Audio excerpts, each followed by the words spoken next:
Student, आज हम आपके मैथ सब्जेक्ट का एक्सरसाइज 60 सॉल्व करेंगे। एक्सरसाइज 60 में आपका फर्स्ट क्वेश्चन दिया है, the data about the types of CDs sold on a particular day at A shop is shown in the table below. इसमें इस डेटा में ये इन्फॉर्मेशन दिया है कि अलग अलग प्रकार के क्या बेचे जा रहे हैं, सीडी बेचे जा रहे हैं पार्टिकुलर डे पे एक दुकान पे, ठीक है। उसका इसमें डेटा दिया गया है। जैसे टाइप्स ऑफ सीडी में कौन कौन सी सीडी हैं, तो फिल्म सॉन्ग के कितने बेचे गए हैं, 547 बेचे गए हैं। रैम्स के कितने बेचे गए हैं, तो 28। भजन के कितने बेचे गए हैं, 52। गेम के कितने बेचे गए हैं, 184। और वीसीडी के कितने सीडी बेचे गए हैं, 106। ये आपका इन्फॉर्मेशन दिया हुआ है टेबल में, ठीक है। और इसी से रिलेटेड कुछ नीचे क्वेश्चन सी तक ही क्वेश्चन दिए हुए हैं, ठीक है। तो आपको इसको रीड करना है और इसके अकॉर्डिंग उसका आंसर राइट करना है, ठीक है। तो देखते हैं फर्स्ट क्वेश्चन क्या है इसका। ए जो दिया है, which type of CD sold the list. List का मतलब ये होता है कि बताइए किस प्रकार की जो सीडी है सबसे कम बिका है, सबसे कम किस प्रकार का सीडी बिका है। तो ये देखिए जिसका नंबर कम होगा तो 28। तो रैम्स जो है वो सबसे कम बिका है। तो आपका आंसर क्या हो जाएगा, फर्स्ट का आंसर ये हो जाएगा रैम्स, ठीक है। तो ऐसे लिख देंगे क्या, रैम्स। ये फर्स्ट आपका आंसर हो जाएगा। अब बी देखते हैं। बी जो आपको क्वेश्चन दिया है, by how much does the highest selling types of CD outsell the second and third highest types taken together. इसका मतलब ये है कि सबसे ज़्यादा बिकने वाली सीडी दूसरे और तीसरे सबसे ज़्यादा प्रकार को मिलाकर कितनी बिक्री होती है। कहने का मतलब ये है कि जो सबसे ज़्यादा बिकने वाला कौन सा है, ये देख रहे हैं 547। और सेकेंड हाईएस्ट कौन है, ये है। और थर्ड हाईएस्ट, इन दोनों को मिलाने पे जोड़ने पर फर्स्ट वाला कितना ज़्यादा अपना सेलिंग कर रहा है। तो कैसे आपको पता चलेगा, तो इन दोनों का सम करके इसमें से क्या कर देंगे, माइनस कर देंगे। तो आपको पता चलेगा कितना अधिक फर्स्ट वाला अपना सीडी बेच रहा है, ठीक है। तो कैसे करेंगे देखते हैं। तो सबसे हाईएस्ट कौन था, तो 547 माइनस, और सेकेंड हाईएस्ट कौन था, गेम का 184 प्लस 106। इस दोनों को पहले प्लस करेंगे और इसमें से क्या कर देंगे, माइनस कर देंगे। अब इस दोनों को ऐड कीजिए, 10 का 0, ये हो जाएगा 9112, इतना हो गया। अब माइनस कर लीजिए, सामने लिख लीजिए। 0 में से 7 में से 0 गया तो 7 ही आ जाएगा। 4 में से 9 जाएगा नहीं, इससे 12 लेंगे। 14 में से 9 गया 5 हो जाएगा। यहाँ बचेगा 4 में से 2 गया 2। तो 257 जो है ज़्यादा बिक रहा है, फर्स्ट वाला जो आपका हाईएस्ट सीडी था, ठीक है। तो ये आपका आंसर हो जाएगा, ठीक है। तो इसको ऐसे सॉल्व कर लेंगे। अब आते हैं क्वेश्चन नंबर सी पे। क्वेश्चन नंबर सी आपका दिया है, what was the total number of CD sold. अब यहाँ पे ये बताना है कि टोटल कितने नंबर ऑफ सीडी बेचे गए। तो इस टोटल निकालने क्या करेंगे, सबको ये जितना दिया है प्लस कर देंगे। तो क्या करेंगे, the total number of CD was sold, सबको प्लस कर देंगे। 547 प्लस 28 प्लस 52 प्लस 184 प्लस 106, सबको प्लस करेंगे तो आपको कितना आ जाएगा, 917। ये आपका टोटल इतने सीडी बेचे गए हैं। आप ऐसे सामने कॉलम में अरेंज कर लेंगे, तभी भी आप ऐड करके तब यहाँ पे लिखेंगे। देखिए 6 4 10 और 8 to 10 20 और ये 7 27 का 7 हो जाएगा 2 carry.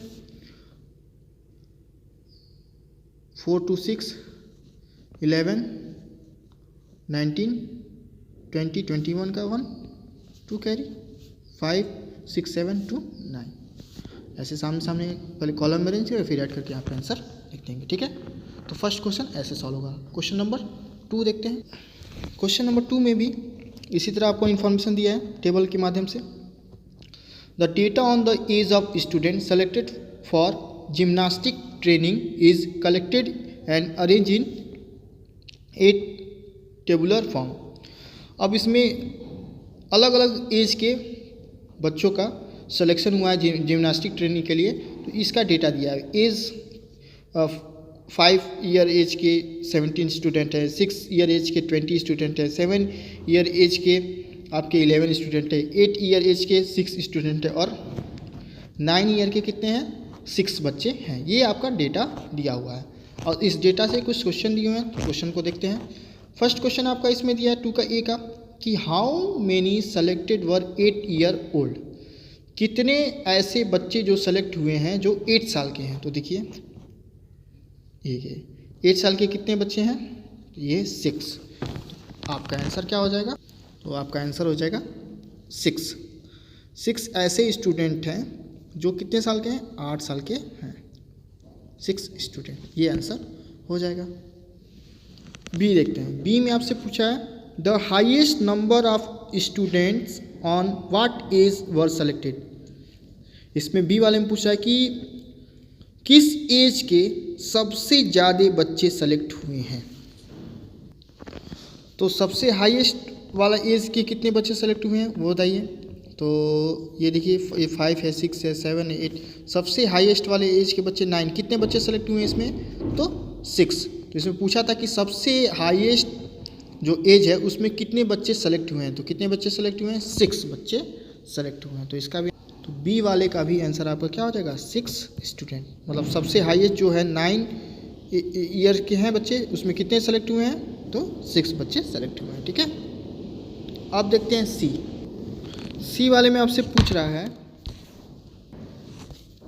What percentage of those selected were 8 year old.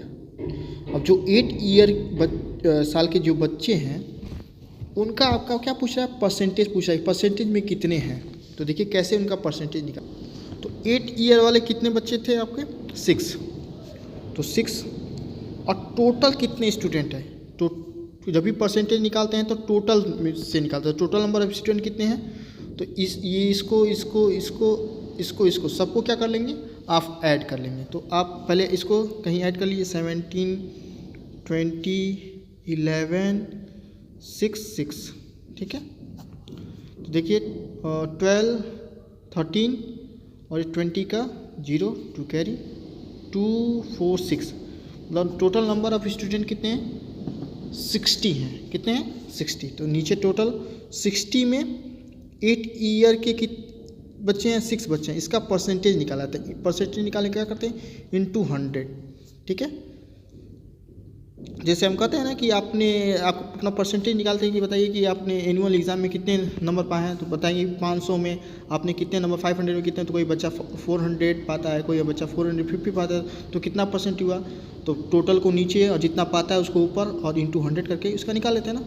Same इसी तरह इसका भी हम परसेंटेज निकाल लेंगे। ठीक है, तो 0 से 0 कट गया, इस 0 0 न्यूमरेटर का न्यूमरेटर से मल्टीप्लाई करते हैं तो 6 10 जा 60 और नीचे कितना है 6। अब 6 से 60 कितनी बार में काट देंगे, 6 10 जा, तो 10% आपके हो जाएंगे। कितने बच्चे हैं ऐसे जो 8 ईयर के हैं, तो आपके 10% ऐसे बच्चे हैं जो 8 ईयर के हैं। तो क्वेश्चन नंबर सी ऐसे सॉल्व हो जाएगा। ठीक है, क्वेश्चन नंबर 3 भी उसी तरह टाइप का है। The occupation of the people of a small colony near in an airport are recorded and arrange in the following table. Occupation का मतलब होता है कि अलग अलग प्रकार के काम करने वाले, व्यवसाय करने वाले लोग, ठीक है, उनका इन्फॉर्मेशन दिया है। तो पीपुल ऑफ डिफरेंट ऑक्यूपेशन, कोई पायलट का काम करता है, कोई एयर होस्टेस का काम, कोई इंजीनियर का, कोई टीचर का, कोई मैकेनिक का। तो पायलट का काम करने वाले कितने हैं, 12 हैं। एयर होस्टेस का करने वाले कितने हैं, 26 है। इंजीनियर का 18, टीचर का काम करने वाले 3 लोग हैं और मैकेनिक का काम करने वाले 27। अब इससे रिलेटेड कुछ क्वेश्चन पूछे गए हैं। फर्स्ट है 3 का है the people of which occupation are the least in number in the colony. मतलब किस ऑक्यूपेशन के सबसे कम, उस कॉलोनी में सबसे कम व्यक्ति हैं। तो आप देख ही रहे हैं, देखिए सबसे कम किस में है, तो ये देख रहे हैं टीचर के ऑक्यूपेशन में सबसे कम कितने हैं, 3। तो आपका आंसर हो जाएगा टीचिंग। इनका टीचर का ऑक्यूपेशन क्या होता है, तो टीचिंग होता है। तो यहाँ पे आंसर आपका क्या हो जाएगा, टीचिंग। तो क्या लिख देंगे, टीचिंग लिख देंगे। ठीक है, अब आते हैं सेकेंड वाले क्वेश्चन पे। The people of which occupation are more than twice the number of pilots in the colony. मतलब इसमें सेकंड जो आपका बी क्वेश्चन इसमें ये पूछ रहा है कि आपको बताना है कि पायलट से कौन ऐसा ऑक्यूपेशन जो दुगना है, पायलट से दोगुना कौन कौन सा ऐसा ऑक्यूपेशन है। तो मान लीजिए अगर पायलट का दुगना करें, दुगना का मतलब 12 करेंगे तो कितना हो जाएगा 24, मतलब 24 से है, 24 या 24 से ज़्यादा है किस किस ऑक्यूपेशन में है। तो एक देख रहे हैं कि ये 26 है एयर हॉस्टेज में, जो 12 का क्या है दुगना है, और ये 18 है, ये 12 का दुगना है नहीं ना, तो ये नहीं होगा, ये भी तो हो नहीं गा। और ये देखिए 24 से ज़्यादा है, तो ये तो दो ऐसे ऑक्यूपेशन हैं जो पायलट्स के क्या है दोगुना है, तो एयर हॉस्टेज और मैकेनिक। तो आंसर आपका क्या हो जाएगा एयर हॉस्टेसेस एंड मैकेनिक्स। ऐसे दो ऐसे ऑक्यूपेशन हैं जो पायलट्स की क्या है दो गुने हैं, तो ये आपका आंसर हो जाएगा। ठीक है, तो थर्ड वाले क्वेश्चन का ऐसे आंसर कर लेंगे। अब आते हैं क्वेश्चन नंबर 4 पे। ठीक है, क्वेश्चन नंबर 4 में आपसे पूछ रहा है the time taken in minutes by a student to solve 15 sums are given below. कह रहा है कि स्टूडेंट्स हैं 15 को क्वेश्चन को सॉल्व करने में कितने कितने मिनट्स वो लेते हैं, वो आपका दिया हुआ है। तो arrange the data in ascending order and then put in a table to show how many sums he could solve in given minute. मतलब कितने कितने बच्चे हैं जो 15 सम्स को कितने मिनट में सॉल्व कर लेते हैं, उसको आपको क्या करना है ऐसे टेबल जैसे होता ना, अब इसको इस टेबल के अकॉर्डिंग आपको अरेंज करना है। तो सबसे पहले इसमें ध्यान करिए, अरेंज करने से पहले सबसे जो इसमें इन्फॉर्मेशन दिया है कि पहले सबसे पहले इस डेटा को देखिए इधर उधर करके दिया ना, तो इस डेटा को सबसे पहले आप अरेंज करेंगे असेंडिंग ऑर्डर में। अगर असेंडिंग ऑर्डर में दिया है तो असेंडिंग ऑर्डर में अरेंज करेंगे, अगर डिसेंडिंग लिखा रहेगा तो डिसेंडिंग ऑर्डर में लीजिए, अगर दोनों नहीं लिखा रहेगा तो जो आप ऑर्डर चाहे असेंडिंग ऑर्डर में भी अरेंज कर सकते हैं इस डेटा को, या डिसेंडिंग ऑर्डर में भी अरेंज कर सकते हैं। ठीक है, तो इस तरह सबसे पहले आप क्या करेंगे, जो डेटा है उसको अरेंज करेंगे असेंडिंग ऑर्डर में। तो लिखेंगे first of all the data arrange in ascending order. जो आपका डेटा दिया था देखिए 2 3 3 3, असेंडिंग ऑर्डर का मतलब जब हम डेटा जो भी नंबर है उसको छोटे से बड़े क्रम में अरेंज करते हैं। तो 2 3 3 4 4 5 5 5 6 6 7 7 8 ये डेटा था अरेंज हो गया। ठीक है, अब 2 मिनट वाले कितने सम है, तो एक ही है ना, ओनली 1 है तो 1 लिख देंगे। 3 वाले कितने हैं, तो कितने हैं काउंट कीजिए 1 2 3, तो 3 लिख देंगे। 4 वाले कितने हैं, तो 1 2 2 हैं तो 2 लिख देंगे। 5 वाले कितने हैं 1 2 3 4 4 हैं तो 5 यहाँ लिखिए। कितने हैं 1 2 3 4, और 6 कितने हैं 2, 7 भी कितना है 2, और 8 कितना है तो एक ही है केवल। तो देख रहे हैं कि कोई बच्चा है 2 मिनट में 1 सॉल्व कर रहा है, 3 मिनट में 3 कोई सॉल्व कर ले रहा है, कोई 4 मिनट में 2 सॉल्व कर रहा है, कोई 5 मिनट में 4 सॉल्व कर दे रहा है, कोई 6 मिनट में 2 ही सॉल्व कर पा रहा है, कोई 7 मिनट में 2 सॉल्व कर पा रहा है, कोई 8 मिनट में 1 सॉल्व कर पा रहा है। तो इस तरह आपको क्या कर देना था अरेंज कर देना था। तो अरेंज करने के लिए सबसे पहले क्या करेंगे, सबसे पहले जो भी डेटा है उसको असेंडिंग ऑर्डर में लिखा है तो असेंडिंग ऑर्डर में, अगर डिसेंडिंग ऑर्डर रहेगा तो डिसेंडिंग ऑर्डर में। और फिर ये जो नंबर है हो गया, और ये नंबर 2 मिनट्स वाले कितने हैं तो एक ही है, 3 मिनट्स वाले कितने हैं तो 3 हैं, 4 मिनट्स वाले कितने हैं तो 2 हैं, 5 मिनट्स वाले कितने हैं 4 हैं, 6 मिनट्स वाले कितने हैं 2 है, 7 मिनट वाले कितने हैं 2 है, और 8 मिनट वाले कितने हैं 1 है। ठीक है, क्वेश्चन नंबर 5 में देखिए सेम क्वेश्चन नंबर 4 की तरह ही, और 4 की तरह 5 भी सॉल्व होगा, 6 भी सॉल्व होगा। ठीक है, तो देखते हैं क्वेश्चन नंबर 5 कह रहा है कि the number of wickets taken by a bowler. कह रहा है कि एक बॉलर के द्वारा विकेट्स लिए गए हैं इन 15 कंजिक्यूटिव मैचेस, 5 उसने मतलब 15 लगातार मैचेस खेले, उसमें से कितने कितने विकेट उसने लिए हैं वो आपको डेटा में दिया है इन्फॉर्मेशन में। और इस कह रहा है कि arrange the data in decreasing order. Decreasing order का मतलब डिसेंडिंग ऑर्डर को ही डिक्रीजिंग, और जब हम डेटा को बड़े से छोटे क्रम में, जब नंबर को क्या करते हैं बड़े से छोटे क्रम में अरेंज करते हैं तो उसको डिक्रीजिंग ऑर्डर कहते हैं। Then make a table that show the number of times the bowler has taken a given number of wicket. ठीक है, एक समय में वो कितने विकेट लेता है एक बार में, उसका वो एक मैच में मतलब कितने विकेट लेता है, उसको क्या करना है हमको टेबल में अरेंज करके आपको बताना है। तो सबसे पहले क्या करेंगे, लिखेंगे first of all the data arrange in descending या डिक्रीजिंग ऑर्डर। बात एक ही है, डिसेंडिंग डिक्रीजिंग का मीन्स एक ही होता है। अब देखिए, अब यहाँ पर बड़े से छोटे क्रम में अरेंज कर दिए 8 6 6 5 4 4 3 3 2 2 1 0 0। तो अब देखिए 8 विकेट कितने मैच में लेता है, तो एक ही मैच में उसने 8 विकेट लिया। कितने मैच में उसने 6 विकेट लिया है, तो 2 मैच में। 6 कितनी बार है, 2 बार है। 5 विकेट एक ही मैच में लिया है। 4 विकेट तो 1 2 3 मैच खेला, और 3 विकेट 3 मैच में। 2 विकेट 2 मैच में। 1 विकेट 1 ही मैच में, और 0 विकेट 2 मैच में। ये उसका हो गया।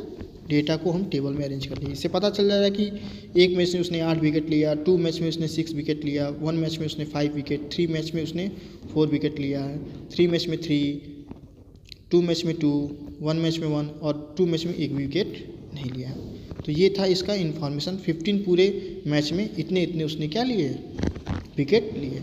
तो इस तरह इसको टेबल फॉर्म में इसका करते हैं, अरेंज करते हैं। ठीक है, लास्ट क्वेश्चन, क्वेश्चन नंबर 6 में क्या है, the number of teachers in school of a town.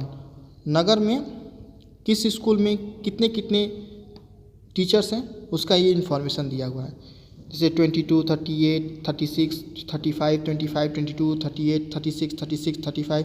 तो सबसे पहले इसको जो भी क्वेश्चन में क्या किस ऑर्डर में अरेंज करना है, तो arrange the data in increasing order. Increasing का ऑर्डर मतलब असेंडिंग ऑर्डर। ठीक है, जैसे डिक्रीजिंग का मतलब डिसेंडिंग ऑर्डर, उसी तरह इंक्रीजिंग का मतलब कौन सा ऑर्डर होता है, असेंडिंग ऑर्डर। असेंडिंग ऑर्डर का मतलब जब हम नंबर को छोटे से बड़े क्रम में अरेंज करेंगे। ठीक है, फिर उसके बाद उसी को टेबल फॉर्म में क्या करेंगे, इसको बना के हम रिप्रेजेंट करेंगे। ठीक है, दिखाएंगे। तो पहला कॉलम हो जाएगा टीचर्स का, दूसरा कॉलम हो जाएगा नंबर ऑफ स्कूल का। ठीक है,